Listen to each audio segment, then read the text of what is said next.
Just testing. You hear your voice? Yes, sir. Yes, sir. All right. So we're good to go. All right, we're good to go. Hello. This is another episode of the Mental Threads Podcast, episode 175. I'm here with my guest, Mr. Spaxyz. How you doing today?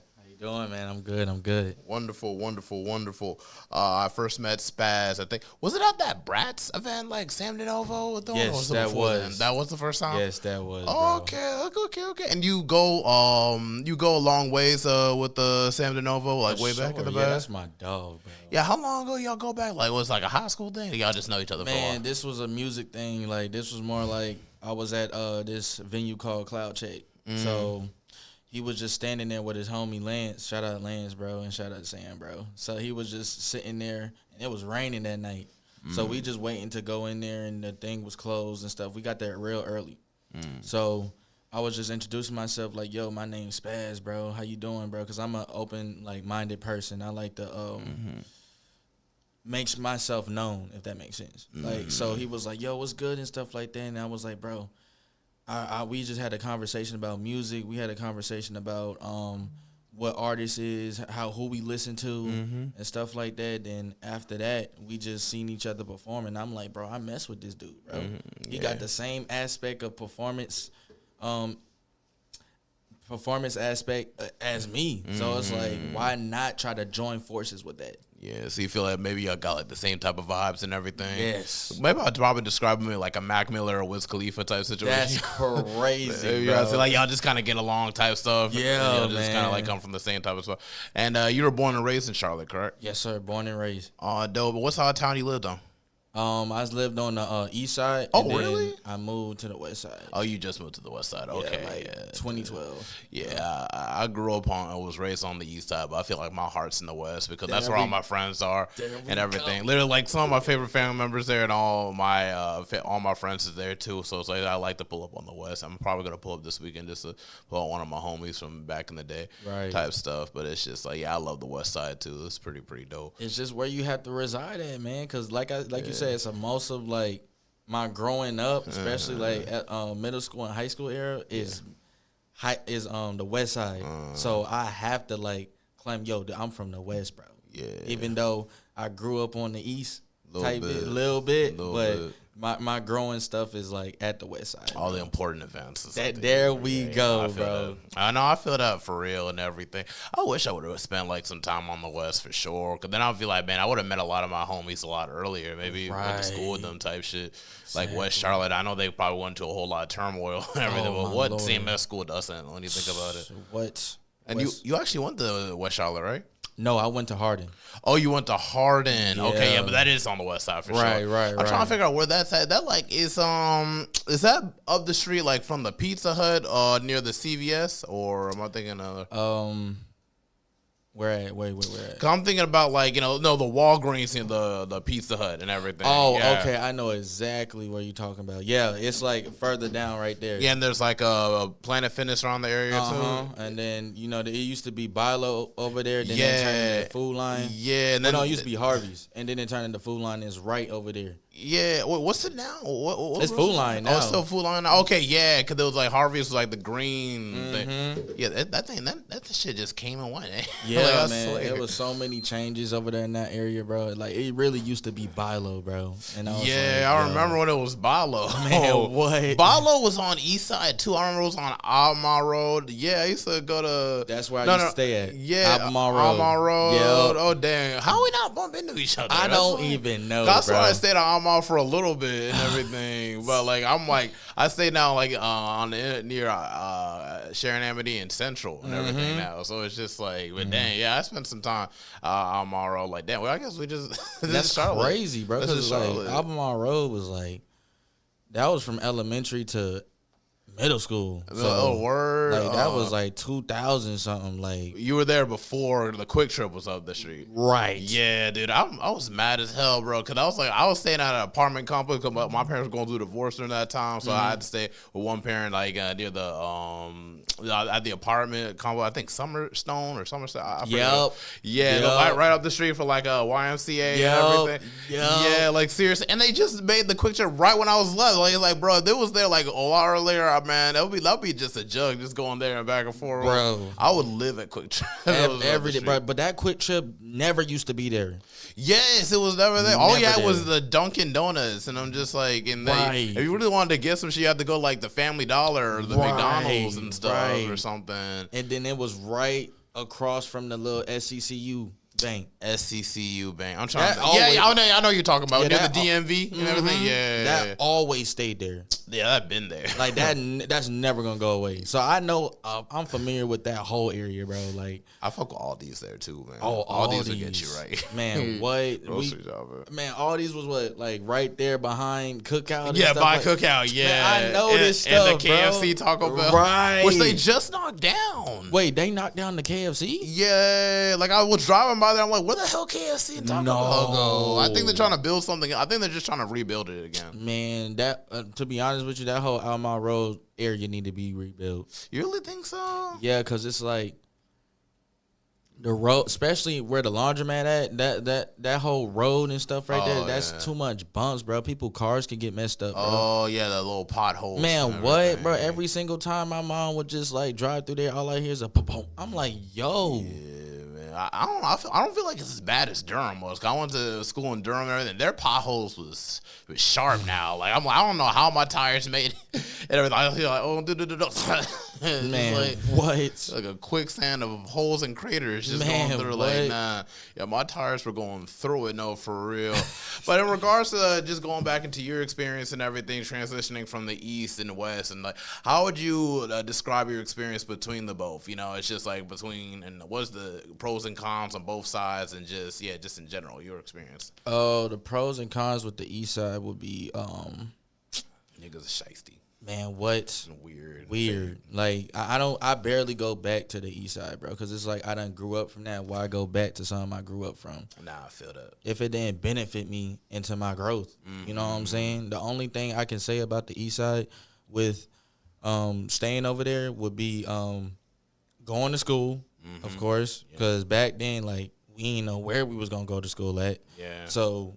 And how old are you? Just want to check. 23. You're 23? All right, yeah. Well, I'm 26. So I don't know if you were probably around that time when CMS was doing the busing zones and everything. Oh, yeah. Definitely. That was weird. Yeah. Like, because I grew up in the time, too, like, I lived in the period like, where you could just go to school wherever you want, and the bus was just going to pick you up wherever. Right. School zone. That was low-key racist because they're trying to keep in one area. They're trying to have us go wherever, but, you know. Mom was tired of just driving up to the school, man. She was like, yo.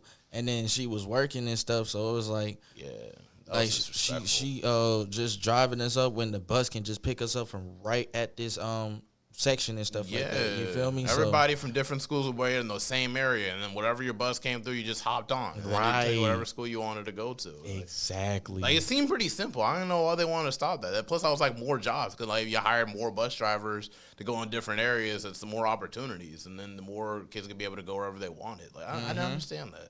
Like it's crazy, bro. Like the East Side, just like there's nothing bad about the East Side, but it's just like where I'm residing at on the West Side is way better. Yeah. What you call it? Way better environment. Even though there's a lot of things people say about every side, but the West Side is just like I know how to balance myself out in the West Side. Yeah, no, I feel that. Versus the East Side. Like, it's just I feel I connect with people better on the West. You know, everybody just got their own shit going for them.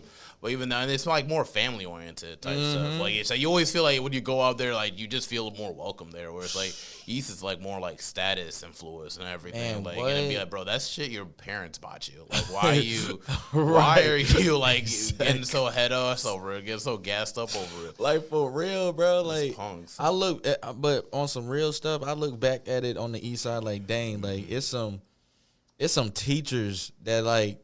Because I was a bad kid back in elementary school. I didn't listen to nobody. I was going, you ever heard of Class Pass?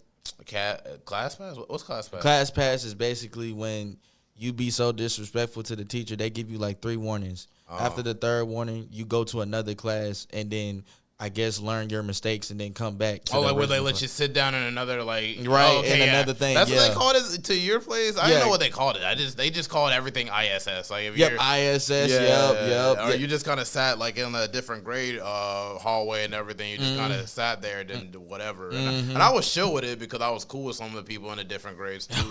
Right. So it was just like it was whatever. It was just it felt like a vacation from your own grade. Yeah, for real, if you didn't fuck with them too. And then I knew most of the teachers that I went to from class past versus like my main teacher. Like they knew me, like they knew me like as of being a bad kid, but they know that I could have did better.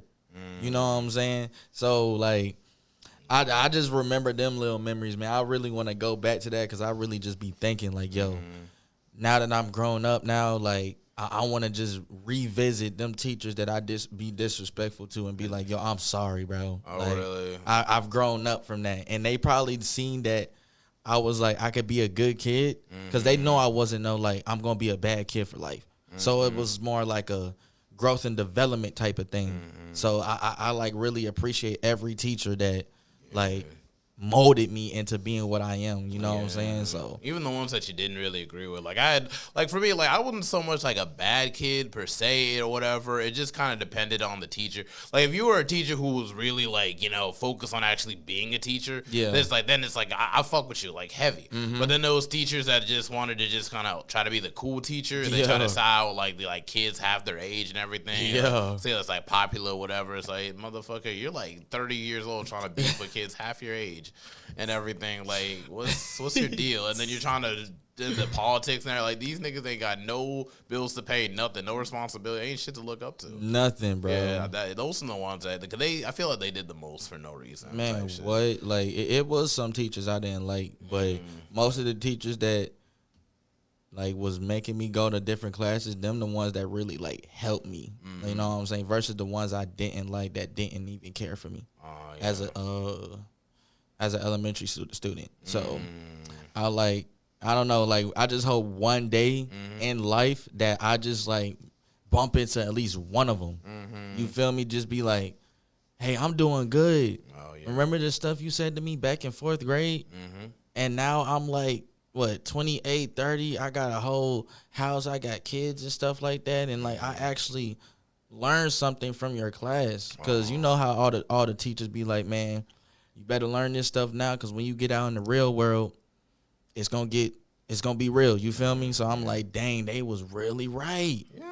Like we be taking these teachers for granted, bro, and it's like we be taking youth for granted. For like, real. Like really, because it's like you don't even realize. I don't want to say there's like the best times or whatever, but it's just like I feel like there's a little less pressure when you're younger. The older you get, it's like I feel like the responsibilities just pile up even more and everything. You got to get your credit at a certain level. You got to have like this much money, but it all then depends on like how the economy's looking and everything. Maybe you might go pick a degree and everything that might not have a whole lot of job opportunity, but it's just something that maybe you might like accumulate to more. You think about probably going back to school and then just stuff like that. You know, like responsibility just gets more and more complex as you get older and trying to make time for everything.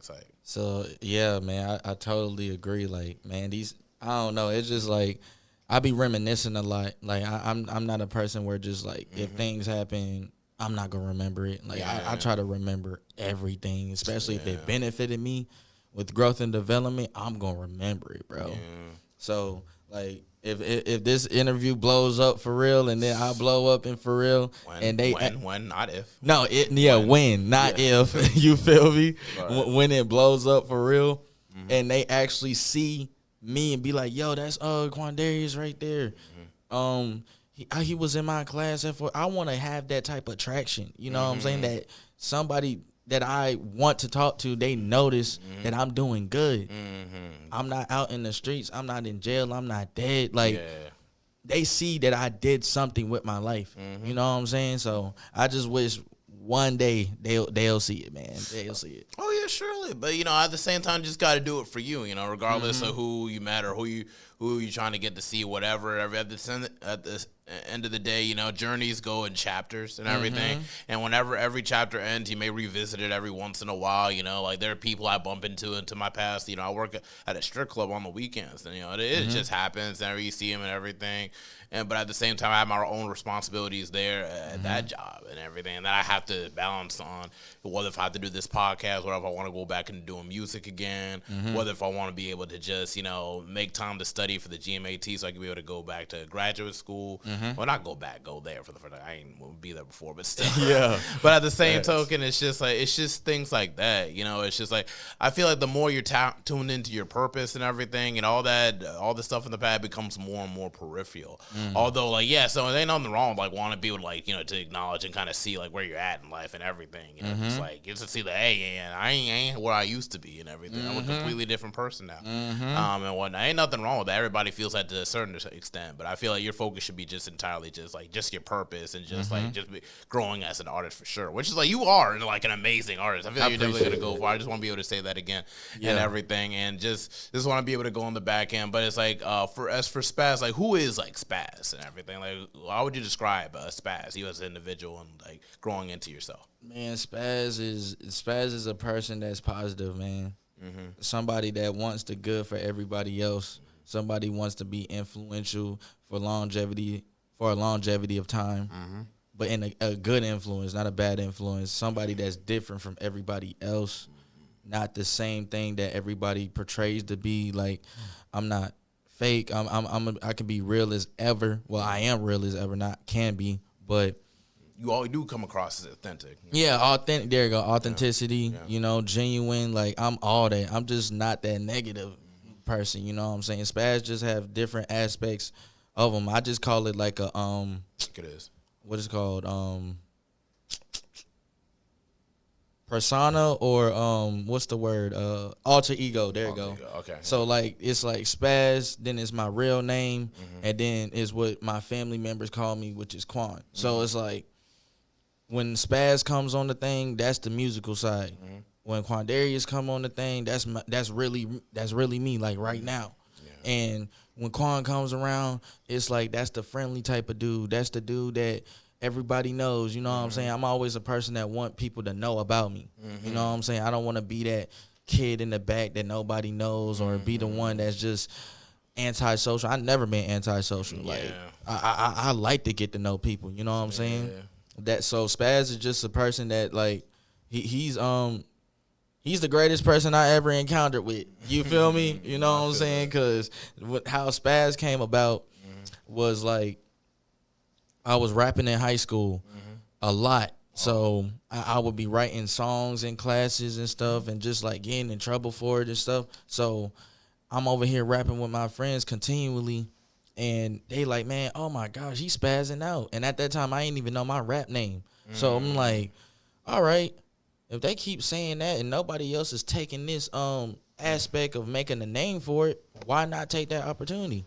But I wanted to spell it different. Because there's many spazzes in the world. There's a Pronto spaz out. I done looked this up. So I'm like, but let me do it differently, though. Let me put XYZ behind it instead of just the ZZ. Okay, I feel that. You know what I'm saying? Put just a little flavor on it. Right. You know what I'm saying? Different. And that actually was inspired by Xxxtentacion. I feel that. Yeah, he's a dope artist, too. You feel me? Amazing artist. Tragic what happened to him. Rest in peace to X. Dude, man, Xxxtentacion passed away and, like, Juice passed and then, like, Pop Smoke passed. I feel like they were still alive. They'd be, like, the new top 3. Man, what? That's how I would be seeing it. Like, it's like, because they all represent different sides of, like, you know, of the art, like modern wise. Like you got Pop Smoke with the drill situation, Xxxtentacion with the versatility, and then you have Juice WRLD with like the creativity and just like, you know, just how he can, even though he made his sound is very much modern, he can still freestyle for like an hour. Hours, actually. What? Yes. That man is gifted, bro. Like crazy good. The artist that you think can do that, he done surpassed that. Yeah. Like you can't name an artist that been like, yo, he rapped for like 5 hours. Juice has that stamp on him forever. No, seriously, bro. Like, what? It's crazy, man. And it sucks because like a lot of these are like Pop Smoke. It wasn't hard to miss Pop Smoke and everything, but I feel like I wish I would have like listened to more Juice WRLD like before he passed. Oh, and Xxxtentacion, I literally got onto him like right before he passed. Oh, and type stuff. So like you know, but at the same time, it was still a good time because it was just like, you know, you still get to recognize like what type of artist they were and everything. Yeah.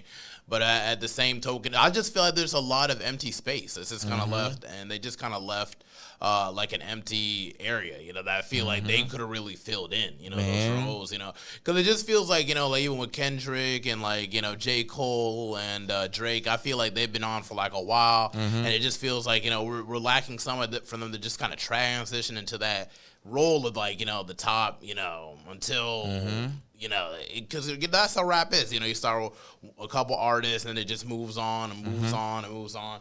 And it's always like a new sound and a new artist that kind of takes after them, you know. So I feel like Pop Smoke, Juice WRLD, and Xxxtentacion definitely could have been like those next anchors for like a decade. For a decade, because like their music is still good to this day. To this day, bro. Even though I don't listen to Pop Smoke as much and everything, so I feel like he still had a lot more potential. Especially in the New York scene, bro. He would have been the king of New York for real. Yes, him being king of New York, X being like king of Florida. Well, yeah, because like Kodak. Yeah, you got Kodak. And then it's like Juice WRLD. Where Juice WRLD was from again? I think he from Chicago. From Chicago. Okay, so Midwest, just right Midwest, there. Yeah, that'd be dope. And then I guess we just have to wait on who would be like the next up for like the West in that sense. But yeah, that definitely could have really worked. And if they were to just work with each other too over time, that would have led a movement in itself type shit. It's a lot of things just didn't line up right. And everything, you know, like Pop Smoke got killed, X got killed. Both I feel were just through jealousy, really. Yeah. Because like just robbing, anybody can get robbed. Like, bro, you're just gonna go into the dude crib like the moment he like somebody posts like a story where he was gonna be at, like automatically type shit. Yeah, it was a setup. X, you just saw like the Lamborghini and you put a gun to his face type shit. And it's just, Juice WRLD was very tragic, because it's just like he had some drug issues. And so it was kind of like a little bittersweet. No, not bittersweet, but it was more like a balancing act. Like, dang, he did say he was taking all these drugs in the in his music and portraying drug usage. So when he dies from it, it's like you're not gonna feel as sad as if he was like had the same demise as other rappers. Yeah, like if he got shot or if he got robbed and stuff like that. Because he had some type of, I don't want to say responsibility to it, but there's most of the accountability of his demise is kind of on him, right? In a sense, but at the same token, it's like a reflection of just society as a whole. Because they're all three events were like whistleblowing like type events, and just like between violence between black on black violence on the Xxxtentacion and Pop Smoke side of things, you know, with the youth and everything. A dude that killed Pop Smoke was like 16, I think, which is crazy. Like you're a kid and trying to murder people,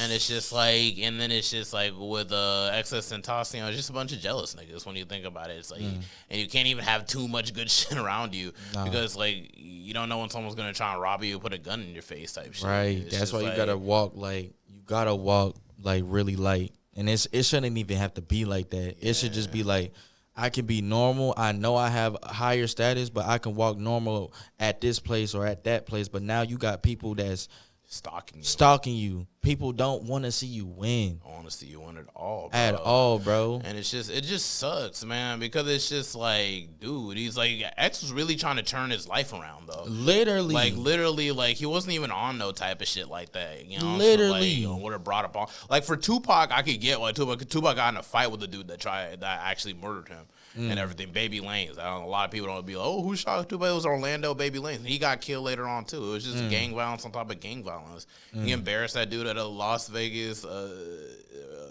Las Vegas event where Mike Tyson was fighting, and I guess it just kind of amped him up, and then he just beat on dude for trying to steal one of his man's chains, and next thing you know, he got killed like right after by the same guy, and it's like, well, X, he had nothing to do with those people, nothing. He just wanted the money from him. They really could have scammed. Really, I mean, I'm not trying to push like you know, illegal like activity. Just want to say that. Yeah. But at the same time, there's other ways like to make money where you don't have to put a gun in somebody's face. Like dude was minding his own business and you were trying to rob it, and then you failed the operation anyway because you didn't have no shiesty on nothing. You didn't take any precaution to keep yourself like concealed in any type of way to get away with it.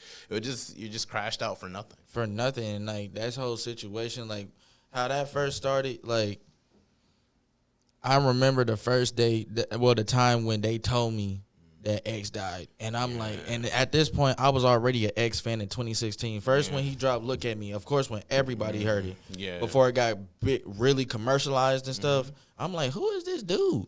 And then I kept hearing more of it, and I was hearing more versatility. I was hearing more songs that I can resonate with, and I'm like harmonizing and stuff. And he could, and I like that one song he did with Joey Badass, like Infinity, that was dope too, and everything, and just like the even with Members Only, like the Members Only, he did some really good songs for that. I was really wanting to see what like Members Only was gonna go, but then X passed away. It's like, damn, like I thought that was gonna be like I don't want to say Odd Future or whatever, but it's like they're definitely in their own type of lane, but it was like alternative. It's just that nobody else listened, nobody else kind of knew what to put it at type shit. Right, but it was still hard. It still was hard and still had longevity and potential to change the whole rap game. Yeah, now it's just like damn, like X should be like one of the main people getting awards now. I would even like if he was still alive, he would definitely get a Grammy for sure. Yeah, there's no way he's not getting a Grammy. But with his mindset though, I know he wouldn't be like that because it's like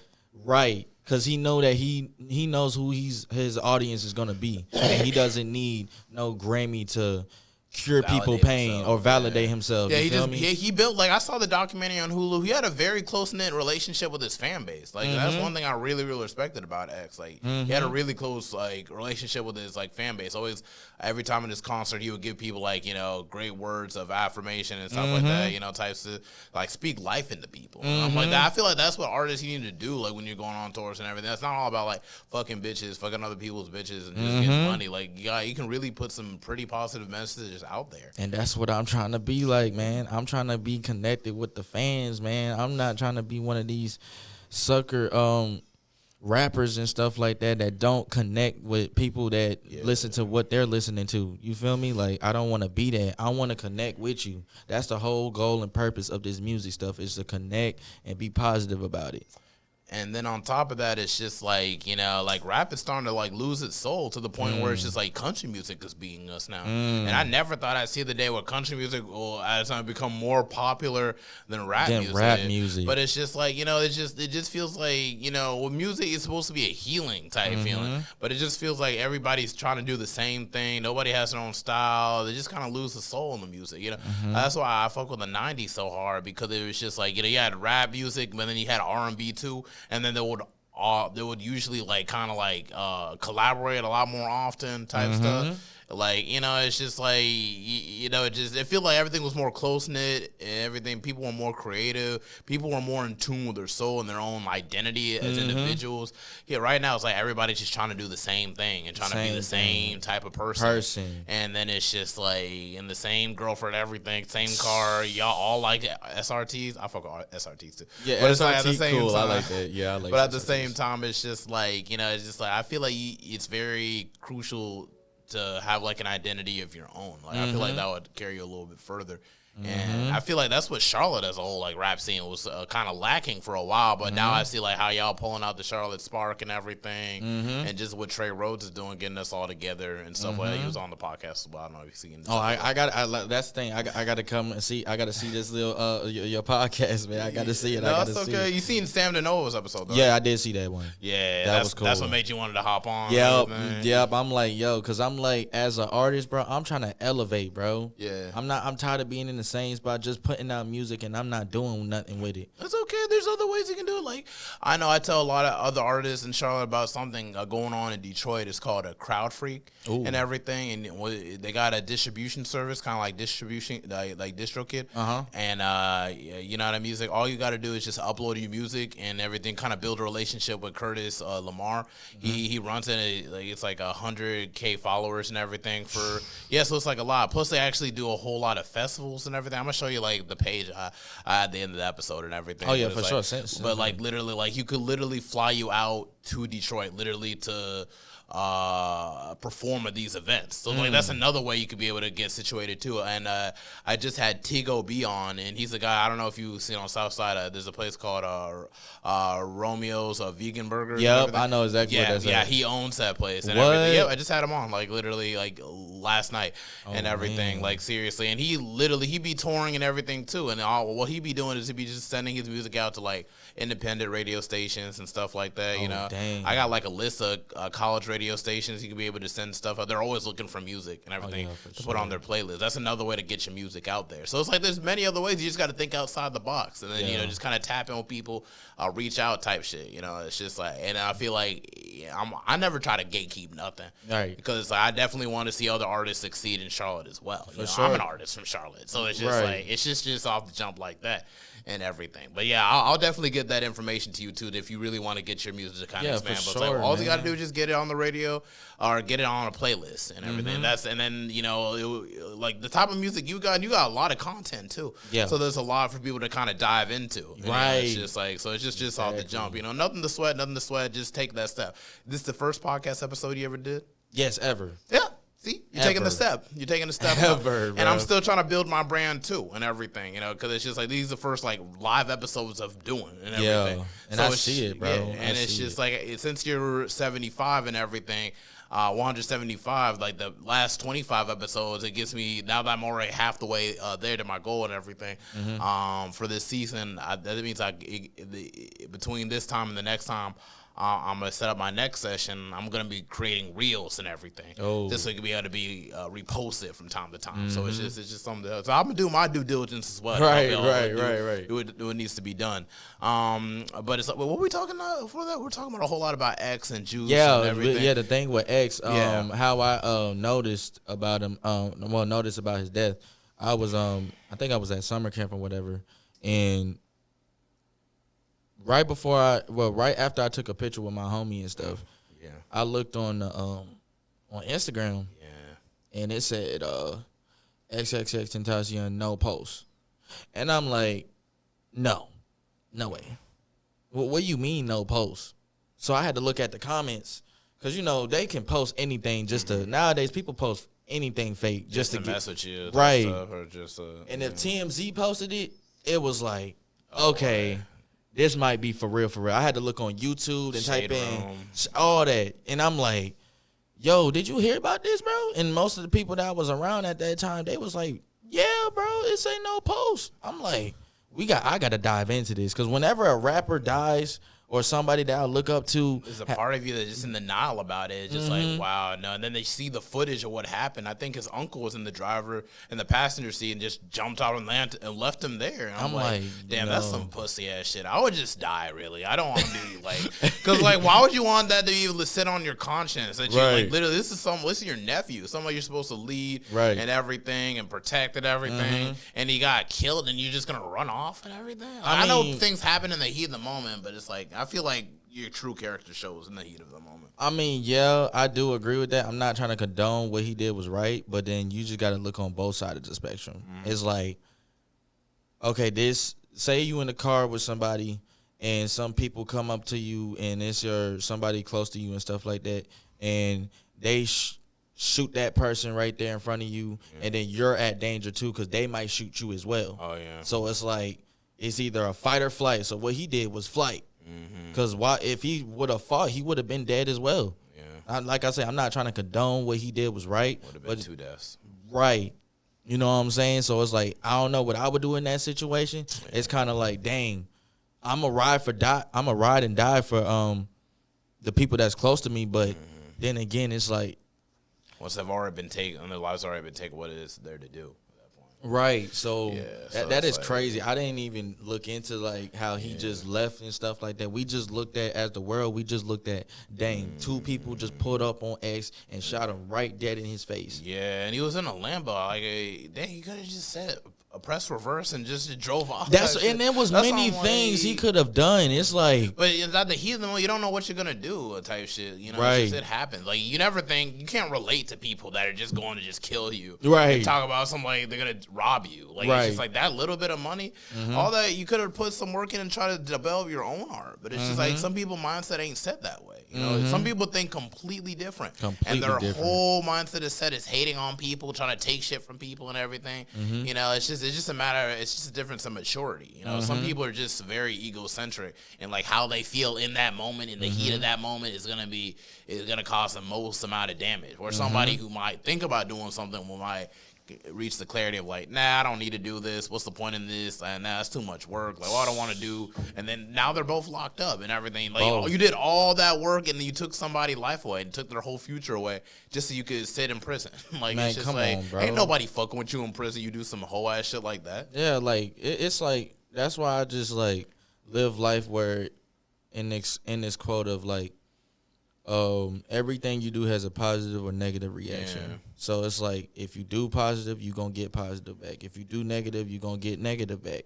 So it's kind of like a balancing act with that. And the funny thing about his whole death, bro, it's like the people he was in, we all see the footage. Yeah. He was in the motorcycle company or whatever, stuff like that. He's seen two people come through, and they was already like eyeing them and stuff. Yeah. So it's kind of like he knew what was about to happen, but he didn't know how it was going to happen. Realize what was going to happen. Realize what was going on. Probably thought it was just going to be like a fight type thing, or like they're probably going to jump him type shit. They didn't feel, because even I can never understand, like, bro, how you going to try and like what was the game plan here? Like, it doesn't even sound like a heist. It just sounds like you just put a gun in somebody's face with your bare fucking face, right? So they can see you, and then it's just like all these cameras seeing your face and everything. They found these niggas like so like mad quick. Like, it was just like really, you would have been better off just like sticking like the liquor store or something, right? Like that. Like something, man. But it's like I feel like every death around the music industry is for a reason. Like for X to be dying and stuff like that, you got other people that was motivated by what he was portraying to the people that he listened to, and now they're doing better with their life. Yeah. You know what I'm saying? So it's a positive reaction behind somebody's death. Yeah, but at the same time, for positive and negative reactions, some people are just positive people, and some people are just negative fucking negative people. Yeah. Like, you think about like Selena Quintanilla, bro, and her life was cut short and everything. She ain't do nothing to nobody. Like, she was just a young girl singing great music and everything, and was even like influenced by black artists like Donna Summer and everything. In a time where people be seeing like color and everything like that, it didn't matter to her. She just liked the music and everything, and that brought a whole lot of people together. And the one woman still shot her ass and everything. And it's just like that. It's a very depressing thing, and I feel like in the black community we need to really rise above that if we really want to, like, you know, rise as a community. Yeah, you know? It's just we gotta see ourselves, like, we gotta be able to clap for one another and see each other like really grow to our full potential instead of trying to sabotage each other. Yeah, it's crazy in the black community, especially in the Charlotte scene, bro. I know so many Charlotte artists, bro. I'm getting to know even more Charlotte artists. Yeah, and it's a blessing. It is. It's like it was never like that. And now we're all trying, to work together. And hopping on podcasts is like on for your end. That's why doing this podcast is so important for me now. Because like at first it was just a fun thing to do, but it's like now I'm starting to recognize all the people I'm meeting,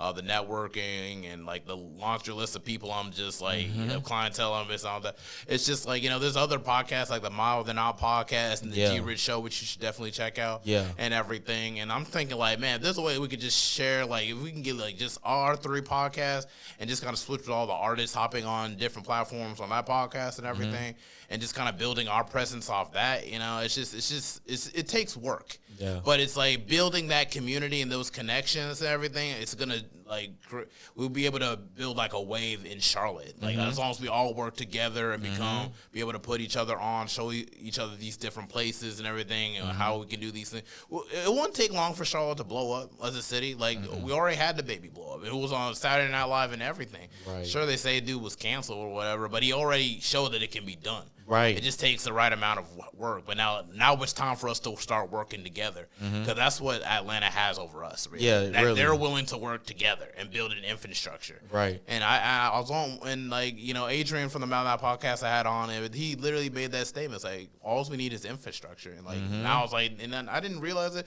First of all, okay, yeah, once we start organizing, then we'll be just fine. So it's like, there's something to consider. And everything, but I just want to be able to circle back to your music, and everything. A lot of the songs I like. A lot of your songs I've been listening to, especially on the Spaz Out World 4 and everything. Sorry, I couldn't listen to Spaz Out World 3, but that's all I needed to listen to. Yeah, you good, bro. You good. But even on songs like the first song I listened to was "Lean on Him," and what really pushed you to make that song of "Lean on Him"? Actually, "Lean on Him" was a song that was in 2021. Oh, so word. It wasn't a recently recorded song. I just felt like to push my versatility for gospel listeners.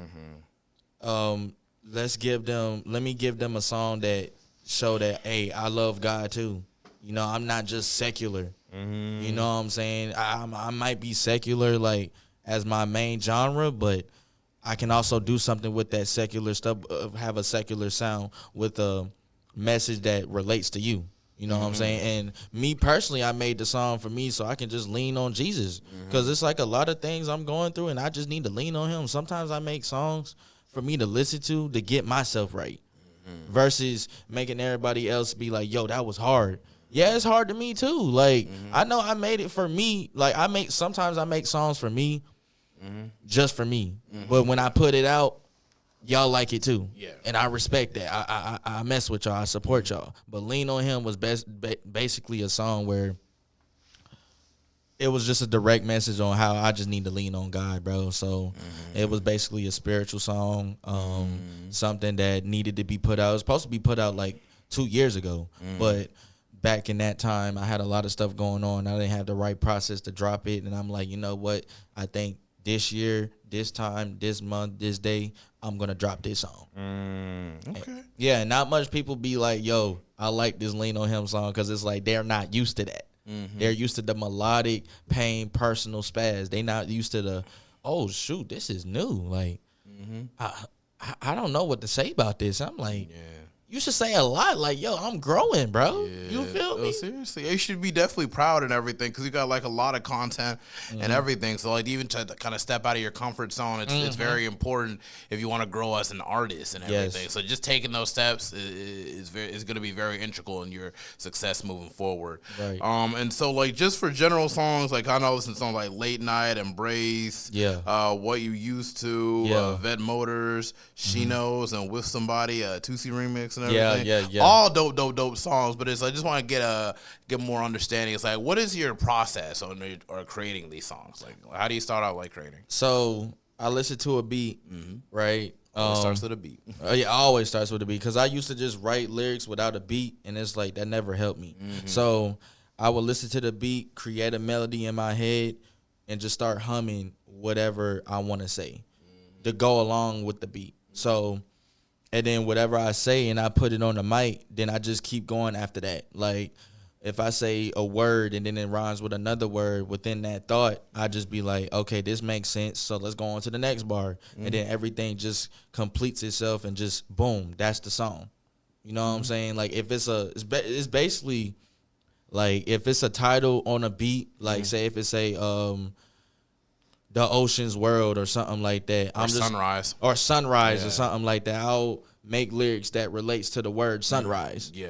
And that's how I make my songs for real. I don't just be like, okay, I'm going to think about this and I'm going to just talk about this. Yeah. You just kind of draw inspiration from everywhere type stuff. Right. Yeah, but you still go moving with some form of intention to get some form of message out and everything. Right. Okay. Exactly. So that's my process. Just listen to a beat, whatever the title of the beat is.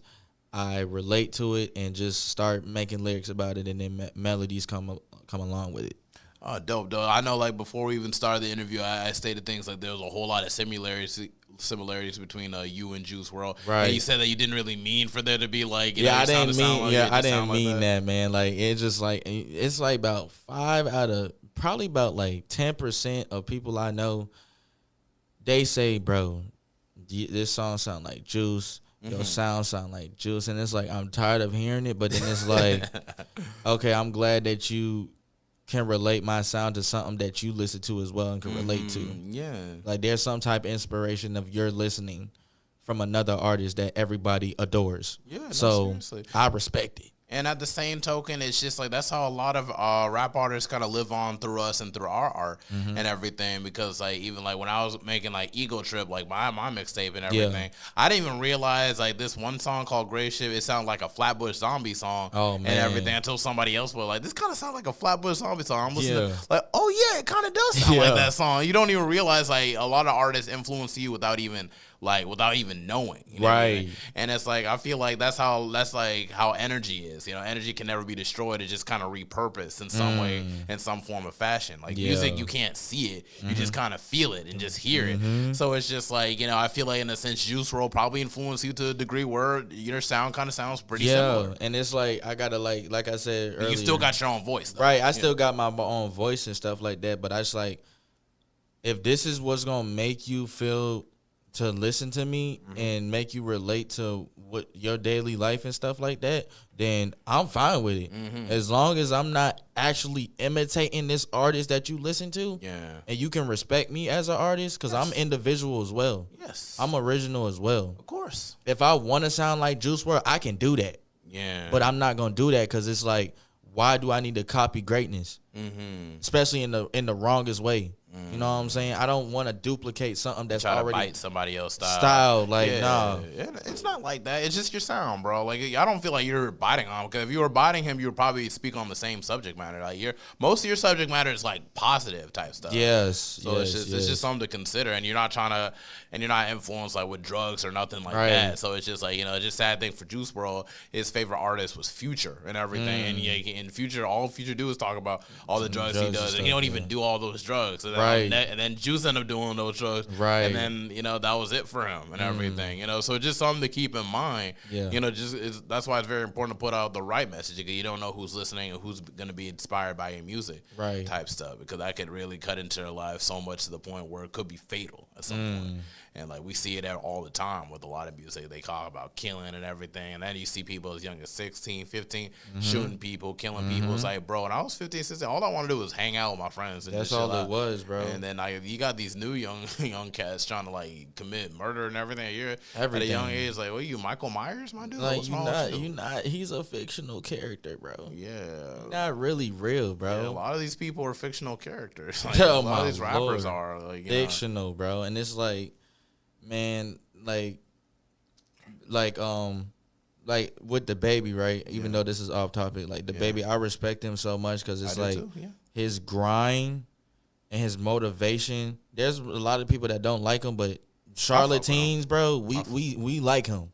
A lot of us do. Some people are kind of iffy about him, because as soon as he gets in some controversy, they'll be like, oh yeah, well of course he did that, and then why would he say that? And then they kind of be cooling off him. I've always fucked with the baby. Yeah, like, even throughout the controversies and everything, he didn't do anything for in the sense that I thought, like, I was like, okay, like he was being like a hoe or a corny right. You feel me? Because like people try to challenge him to fight, and then he beats him up, and then they try to sue him. Right. And you said like one thing out of the event, talk about stuff. You and I, it's like a nigga in the parking lot, raise their hands. Like people say that all the time. Right. And it's like, why y'all like ganging up on him? Right. For shit like that. It's like I don't fuck with that. Like how they did my man's and everything. Yeah, I didn't like that either. He lost out on a lot of money, but at the end of the day, he's still gonna make that money 10 times more, because he has this marketing agenda where it's like, I want to imitate that to get where, because it's like, I look at the greats, why not take a page out of the books that they make and just make your own book out of it? Yeah, they set the standard. So it's just like when people set the standard and everything, and one rapper or one artist is really bringing eyes to Charlotte as a whole, we never be able to take heed and take leash and trying to like get ourselves situated like as a community as well. And that's why I respect Trey Rhodes a whole lot, because he wasn't even born in Charlotte. He was from Augusta, Georgia, and he does all these events, and then he has a whole art factory set up and everything, which definitely show up to the Art Factory. Shout out to the Art Factory and everything. And it's just like, just so to give us more of a chance and everything to actually like, you know, because there weren't so many people doing these like festivals and events except maybe Chuck T or maybe Trey, and that's the only people I know like from personal experience. So there's probably some other people doing it. But, you know, like, that's why it's so important to really, like, take that step out to your outside your comfort zone. Like, he was willing to do this for 3 years straight and everything. The Charlotte Spark situation just to get us together and perform. So, like, when I pulled the Charlotte Spark, all I saw was, like, familiar faces and everything. And that's what I like. It's just, like, you know, I'm seeing all these people that I've met over the years or whatever and everything. And then it's just, like, imagine we just kept it going for years on. And we blow up. It's like, yeah, we've been knew about each other, man. We've been working with each other. Exactly. So it's like it just kind of opens that floodgate and everything. So it's like I'm kind of liking how the Charlotte community's taking each other in type stuff and everything. Yeah, like you said, bro. Like you came through like multiple events. I didn't see you multiple events. Like I was like Brad's Doll. I think was it Charlotte Spark, Brad's Doll, and that's probably about it. Were you at the second one, the second Charlotte Spark, the one that was at Starlight? No, I wasn't at that one. You were on that one? Mm-hmm. Okay, yeah. But you were at the third one for sure. Yeah. The third one for sure. And your performer was Sam Dinovo and everything. Yeah. So sorry I missed your performance. So I had to leave early. I had to go to work. Yeah, like my performance like was like way late. So it was like it was cool or whatever. Like most of the people that was supposed to pull up over there, they kind of left because they had things to do. But you know, I still had the chance to perform. So but it's all right though. You I just appreciate you coming through every other event that I didn't even think you would be pulling up to, like the one with Tink and stuff like that. I'm like, what? This Toasty and stuff like that and stuff. At the time, I didn't even know your name like that. I was like, okay, Toasty. And then you told me about the podcast, and I'm like, okay, boom. We could develop a connection like that. And then now we look at where we at right now. Yeah, we're just talking right now. It's like just a genuine like conversation. You wouldn't even realize that we were 50 minutes in right now. Dang, that's crazy. Seriously. That's crazy. You would have thought it was like 30 or 20 minutes. Yeah, 30 minutes, 20 minutes. We're 50 minutes in now. That's correct. How long do your podcast be lasting? It'd be an hour, like, because like, I would only lock it down for an hour. Word. So it's just like, you know, like, it used to be way over that, but that's when I didn't have to pay for like the hour in the studio. But it's word. So type shit and everything. So it's no big deal. Yeah. And everything. But like in terms of like where Charlotte is now, is a community of independent artists are linking up together, working with each other. How do you feel like this would evolve over the next like 5 years? Next 5 years, we gonna have the people that really want this to really happen and really have a dream with music. They're gonna show that we're the stamp. That we're gonna be stamped for sure. So I don't have no doubts on meeting new people or having new people in this circle of or in this community of trying to chase your dream and stuff like that. Nah, I don't think that it's gonna downfall or like go down and stuff like that. Yeah, we're definitely gonna just keep improving. The more that we build infrastructure, and the more we get organized and stuff, and the more that we set up these events and everything. I feel like definitely Charlotte is gonna blow up by the end of this decade. Yeah, certainly. Because it's like the evolution is crazy. I think we gonna be the next Atlanta, bro.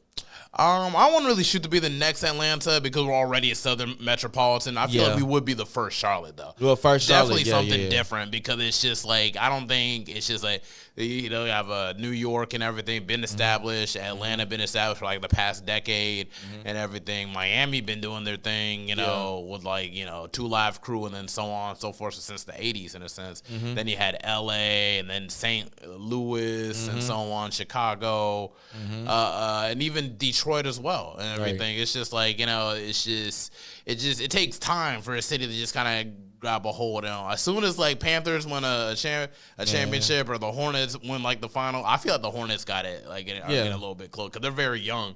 They're like a very young team, so it's just like you know, like I was looking at the roster, like, dang, most of these people is in their 20s right now, early to mid 20s, and everything. So it's just like you know, it's just like we're at a very transitional stage. We're all just we're still growing into ourselves, but the potential is still there. Yeah, like I totally agree, bro. Like I just feel like if we have the right amount of people, bro, we can just evolve and blow up, man. Because it's like we got Atlanta taking over, we got all the people on the not most people on the southern side, but most people on the eastern side, like and Midwest. Like we got Chicago, we got Detroit in the building, like. Definitely Detroit. Detroit killing it right now. Yes, Michigan is rap scene is so that's why I want to reach out to Crowd Free, bro. Because I feel like Charlotte, we need that not that shine, but we need to rub off like people like that. Because people in Detroit, they're just, I mean, in Michigan, they're like their style is just more authentic, but they have fun with it. Like I know you heard of BFB the Pac-Man. Yes, yes. Definitely. And he just dropped, I think, first quarter like yesterday and everything else. And it's just stuff like that. Like he's like honest with himself. He's a big fat, so maybe a little, but he still raps good and he still gets bitches. Like that's he fucks with himself. And that's what I like about folk in Detroit. It's just like they fuck what they sell and everything. They're not afraid to just have fun with it. And I feel like Charlotte, we need to really learn to not be afraid to just have fun with it. Yeah. We just really need to learn to really like just fuck with ourselves. That's like, it. That's bro. why I feel like that's what we'll build our identities off of. It's just like once we learn to like fuck with ourselves and like be accepting of other people.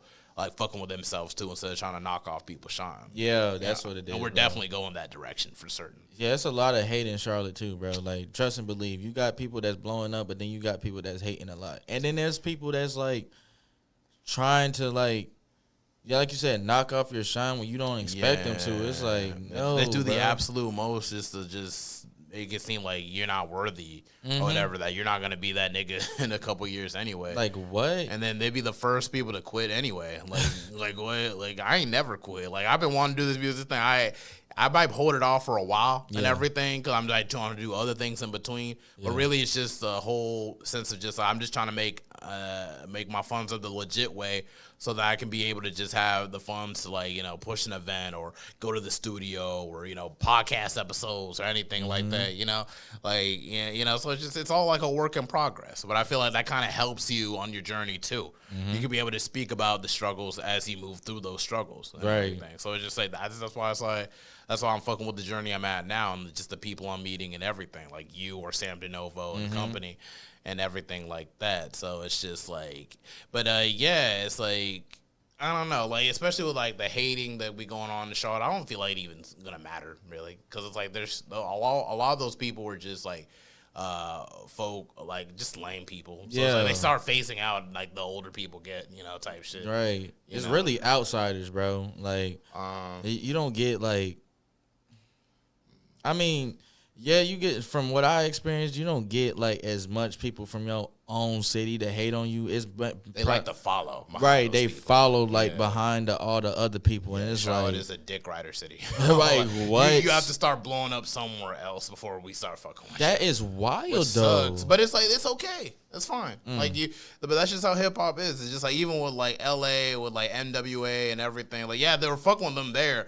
but it's like once it started bouncing off other states and cities and everything, even when it was in the bedroom of like white suburban kids and everything, then it's like then they started being more valid and recognized. So it's just like it's like worker bees. Like I always spoke with Solus and everything. Got Solus on the podcast and everything. You just got to go out and just spread your influence, the pollen's your influence and everything, and then it'll just bounce back to your own time, but always rep your home city. Like, hey, I'm from here. I'm from Charlotte. But it's like, but I'll perform out in Detroit or I'll be out there in Miami type shit, just like running promo type shit. Right. Exactly. It's all about putting the work in and everything. But, back to you though, like, and for your career and everything to where it is right now, where do you see yourself in the next 5 years? Next 5 years, I get asked this so many times. So it's like, next 5 years, I see myself. First time asked on a podcast. Right, on a podcast, it's the first time. So you can really look back at this in 5 years. So just something to consider. Right, you feel me? I expect myself to have my own studio. Definitely have people come through.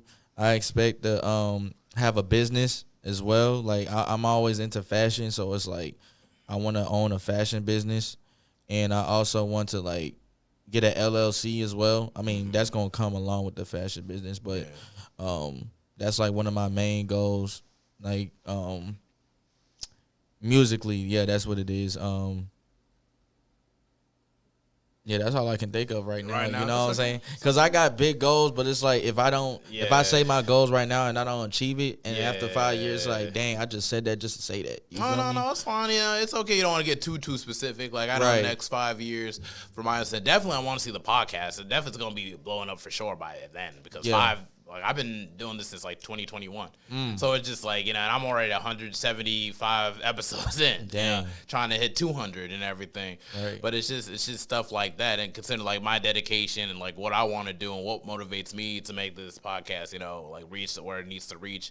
It's really, at this stage, it's really just more like about just marketing it and just getting it out there. Like I had stickers with the barcodes on it. I'll be passing it out from time to time, but it's just like, I think I'd be able to switch it up. Like, if I got to reach out the promo pages and just stuff like that. Right. So it's just like how you plan it. Definitely I hopefully this music thing could get to a point where I could be able to fund my own businesses and everything. Because although the music would be dope and everything, that's just free money after a while. Exactly. And it's like I definitely want to just get back to just funding my own businesses, finding my own LLCs as well, whether if it's clothing or just maybe I want to do a car rental business type shit. Like, just anything. Yeah, something along the side of it, not just rap. You know what I'm saying? Like, I don't want to just do that because I want to be lucrative with other abilities as well. So I would definitely want to go into acting for sure. That too. I really do want to do that too. Yeah, we need to consider bringing like some type of film studio in Charlotte. Yeah, there we go. Yeah, because like like it's cool. Like I want to reach out to Atlanta or LA because Atlanta's like like the like the Hollywood on this side. But it's just like But I feel like once Charlotte really starts doing its own thing and then just stop saying like stop fucking with like whether the world accept us or whatever. I feel like then we'll really, really grow as a city. Then people really like, oh man, we really got to fuck with people in Charlotte because they're on their shit. And I feel like this group of people, whether if it's you, Sam Dinovo, Trey Rhodes, Solus, Queenie Love, who I've had on the podcast as well, and just so on and so forth from like even like the Charlotte Spark and beyond and everything. I feel like we really got our work cut out for us because it's like literally we're the underdogs, but we're the ones that are going to be setting the standard for years to come. So it's like, all right, we pretty much reached the full hour and everything. Is there anything else you want to go off with to the crowds before we go off? Final words. Appreciate you for having me on the podcast. No, seriously. You feel me? Appreciate you for pulling up. It went easy. It wasn't easy, bro. It was not. Getting here, but the hour went by easy as hell. Yeah, I didn't even. When you just start to talking, bro, you don't even worry about the time, bro. No, so it's really. Especially when the conversation good and the vibe's good. Man, you're a dope person, bro. I'm trying to make people know that. Like, I'm not no negative dude, bro. Like, I'm good as heck, bro. But make sure y'all stream the Heart Melody out now on all platforms. Yes, please stream that now and everything else that's on my Apple Music and everything else. And I'm gonna play a clip of that by the end of the episode as well. Just letting you know. That's a new format thing I'm doing right now. So sorry for all the artists I didn't do it beforehand. It's kind of new, but it's no problem. Play whatever your favorite song is. I'm not gonna tell you what to play like some people do on the Breakfast Club. We not gonna do that. We just gonna let you decide. I'm not gonna tell you what to play. So go ahead and do that. But this is most recent, so I'm gonna just put it out as promo for yours. Hey, do it, man. Do it. Make sure y'all stream it, man, right now. Most definitely. All right, that's it for the Mental Thugs podcast. Mr. Spaz, thank you for hopping on. Thanks for everything. We're sewing in and we're sewing out. Let's go. All right, first podcast. How are you feeling about it? I feel good.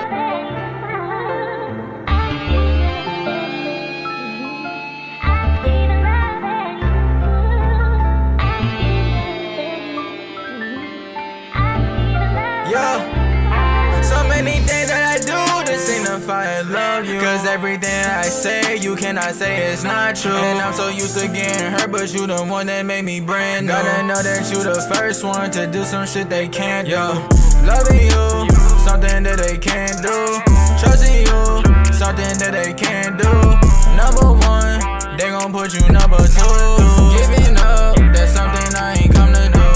I ain't come to give up, no, it's not in my intentions. I know you interested in what I'm doing, baby, listen. And I selected you cause you was different from these women. I want the best for you, don't want you to make bad decisions. Because we all making no decisions and mistakes that we gotta live and learn from. I had to pause, I just want you to stay, don't break away from me, my feelings get involved. Loving you, that's what I wanna do. You put your trust in me, I put my trust all in you.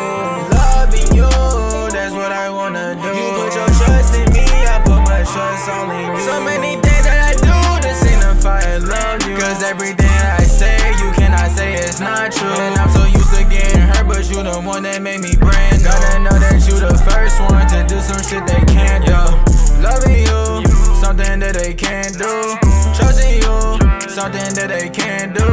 Number one, they gon' put you number two.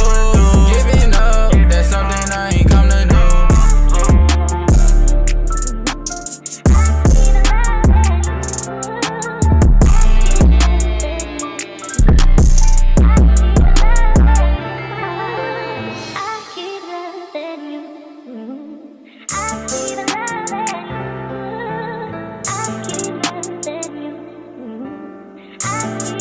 Yeah, so many things that I do to signify I love you. Cause everything I say, you cannot say it's not true. And I'm so used to getting hurt, but you the one that made me brand new. Gotta know that you the first one to do some shit they can't do.